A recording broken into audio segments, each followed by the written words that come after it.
அவன் வந்து வியாதியோட அந்த குளத்தின் அருகே படுத்துக் கொண்டு இருக்கிறான். அவனால எழுந்து போக முடியல. அதனால படுத்துட்டு இருக்கான். இப்ப இயேசு சொன்ன அந்த ஒரே ஒரு வார்த்தை அவனை சுகமாக்கிடுச்சு. எழுந்து உன் படுக்கையை எடுத்துக்கொண்டு நட. அவர் வேற எதுவுமே செய்யல. அவன் அந்த வார்த்தையை கேட்டவொடனே அவனுக்குள்ள என்ன நடந்ததுன்னு தெரியல. அவன் எழுந்து நடக்கிறான். எப்படி ஆண்டவரே நான் நடக்க முடியும் அப்படிலாம் அவன் எதுவுமே கேட்கல. அவர் சொன்னதுமே அவன் எழுந்து நடக்கிறான். அந்த விசுவாசம் அவனை குணமாக்கிற்று.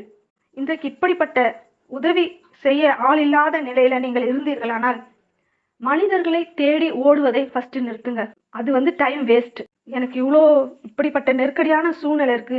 ஏதாவது ஒரு மனுஷன் எனக்கு உதவி செஞ்சிட மாட்டானா? இந்த மனுஷன்கிட்ட போய் கேட்டா செய்வானா? அந்த மனுஷன்கிட்ட போய் கேட்டா செய்வானா? அப்படின்னு சொல்லி மனிதர்களை நாடி தேடுவதை விட்டு விடுங்கள்.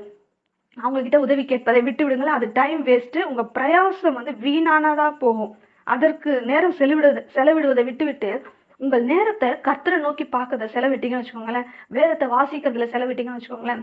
உங்களுக்கு எப்படிப்பட்ட பிரச்சனையாக இருந்தாலும்